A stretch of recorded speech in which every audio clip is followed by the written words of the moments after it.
The narrative of Davy Crockett lies at the crossroads of American folklore and historical reality.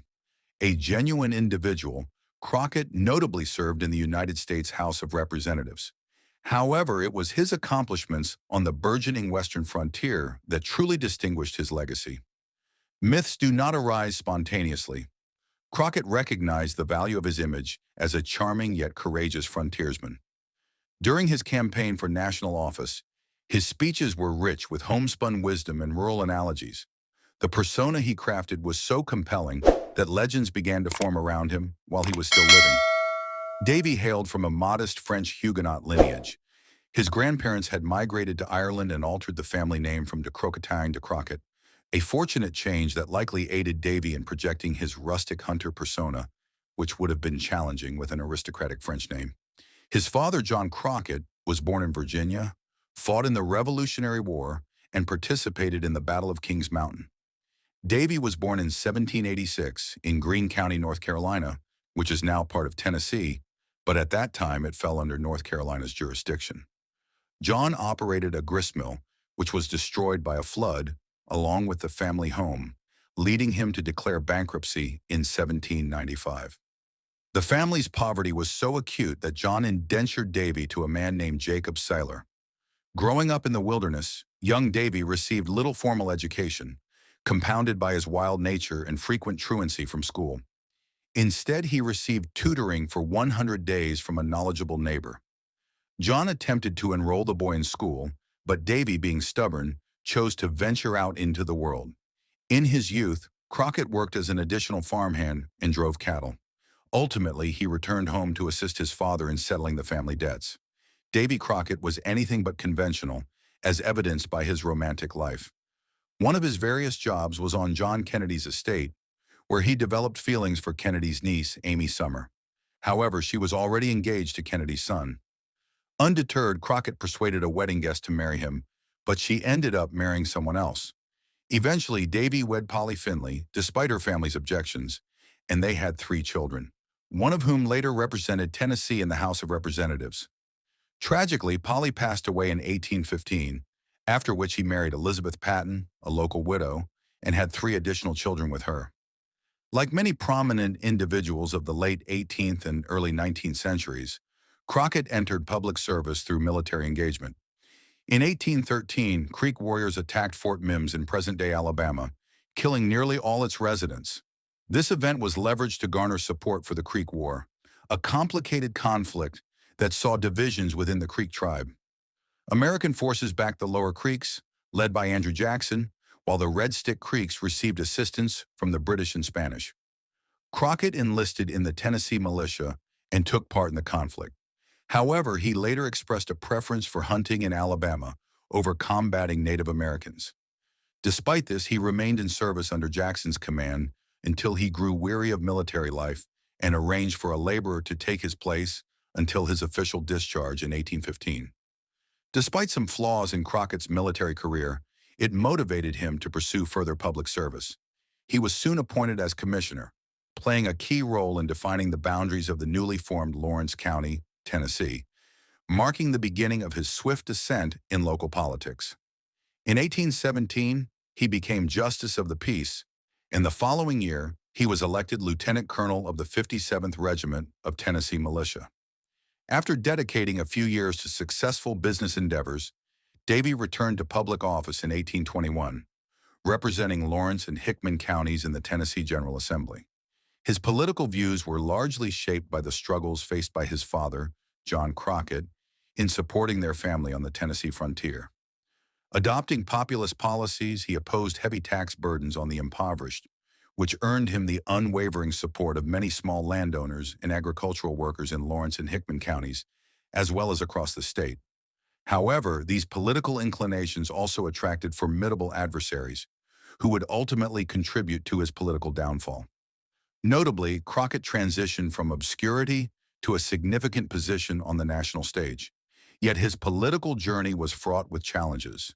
He contested for a seat in the House of Representatives multiple times, suffering a defeat in his initial election in 1825, but achieving victory in consecutive elections in 1827 and 1829. In 1834, he published his autobiography, A Narrative of the Life of David Crockett, written by himself. The title was deceptive. The book was finalized with the help of political ally Thomas Chilton, a U.S. representative from Kentucky. It concentrated on Crockett's experiences on the frontier while minimizing his political endeavors and numerous successful business pursuits. Although he enjoyed considerable popularity in Tennessee, Crockett's political aspirations were ultimately hindered by Andrew Jackson and his supporters. Jackson was indeed a formidable figure in Tennessee politics. After establishing his military reputation, he became one of the founders of Memphis. The conflict with the Jacksonians began in 1821 when the Tennessee politician endorsed Whig William Carroll for governor instead of Edward Ward. In the short term, this decision proved beneficial as Carroll won the election and acknowledged Crockett's support. However, Jackson did not overlook the slight from his former subordinate. The divide widened in 1823 when Crockett ran against Jackson's nephew-in-law, William Edward Butler, for a seat in the Tennessee General Assembly and emerged victorious.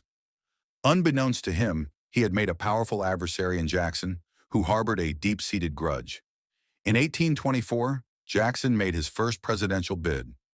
Although he secured a plurality of both the popular and electoral votes, the Whig candidate John Quincy Adams ultimately won the presidency. Crockett, believing he had escaped unscathed, was gravely mistaken, as Jackson decisively defeated Adams in 1828.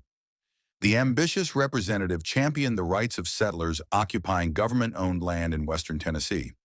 However, due to his opposition to Jackson, he found considerable support from the Whig Party.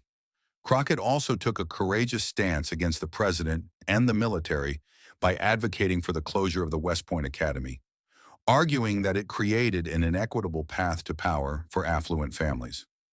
Perhaps the most praiseworthy action taken by Crockett during his political career was his opposition to the Indian Removal Act of 1830, which was promoted by President Jackson. Davy was the sole member of the Tennessee delegation to oppose the legislation. While the Cherokees expressed deep gratitude for the support from lawmakers, many constituents in Tennessee were outraged by this decision, which significantly contributed to his defeat in 1831. Following his loss, the disheartened former congressman found himself uncertain about his future. The prospect of Texas seeking statehood intrigued Crockett, who shared with his friends that if Martin Van Buren, a Jacksonian, won the 1836 elections, he would travel to Texas to lead a revolution there. When Van Buren secured the presidency, Davy fulfilled his commitment. He informed a reporter, stating that he had assured his constituents of his dedicated service, but if he failed to meet their expectations, they could go to hell while he would proceed to Texas. Crockett, known for his popularity and charisma, leveraged his influence to recruit volunteers for the Texan cause.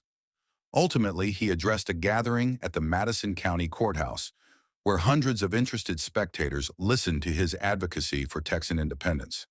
In early 1836, Crockett made his way to Texas and pledged his loyalty to the provisional government of Texas. He signed an oath alongside other volunteers, declaring, "I have taken the oath of government and have enrolled my name as a volunteer, and I will depart for the Rio Grande in a few days with the volunteers from the United States." On February 8th, he reached the Alamo mission in San Antonio, which was a crucial element in the military strategy of the emerging Texas Republic. Originally a Spanish mission, the site had evolved into a fortified barracks as locals fought to protect their safety from wandering Apache groups. In 1821, the complex was handed over from Spain to Mexico. However, in 1835, Texas rebels captured the fortress from Mexican troops and transformed it into a stronghold. Just 2 weeks after Davy's arrival at the Alamo, a Mexican army commanded by Antonio Lopez de Santa Anna appeared on the scene. The astonished garrison found itself besieged by a formidable and powerful force. Santa Anna's troops faced intense resistance from the defenders. Nevertheless, they advanced closer under the protection of an artillery barrage. Crockett and his men emerged as a significant adversary, leading their soldiers into the 4 positions established by the Mexican forces in nearby huts. Through intense combat and the support of grape shot from within the Alamo, they successfully pushed the enemy from their forward positions. Davy participated in another temporarily successful counteroffensive. Despite the defenders' valiant efforts, their fate was sealed. With their calls for reinforcements largely disregarded, it was only a matter of time before defeat was inevitable. After a 13-day siege, Santa Anna commanded the assault, and the Battle of the Alamo concluded in a brief 90 minutes. Crockett lost his life during the conflict. Some accounts suggest he died heroically in a final stand, while others assert that he surrendered to Mexican forces and was subsequently executed. Regardless, Davy perished that day, and his remains were cremated alongside those of the other defenders. The precise location of his ashes remains a mystery. As the most notable casualty of the siege, Crockett became a symbol of the struggle for Texan independence. His image, complete with the iconic coonskin cap, was emulated by impressionable American children for over a century.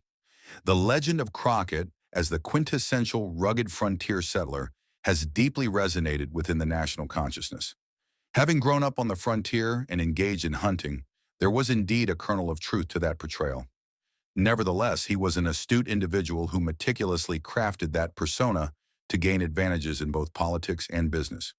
Therefore, it is entirely appropriate that Crockett met his end while endeavoring to extend the expansive American frontier and contributing to the establishment of the Lone Star State.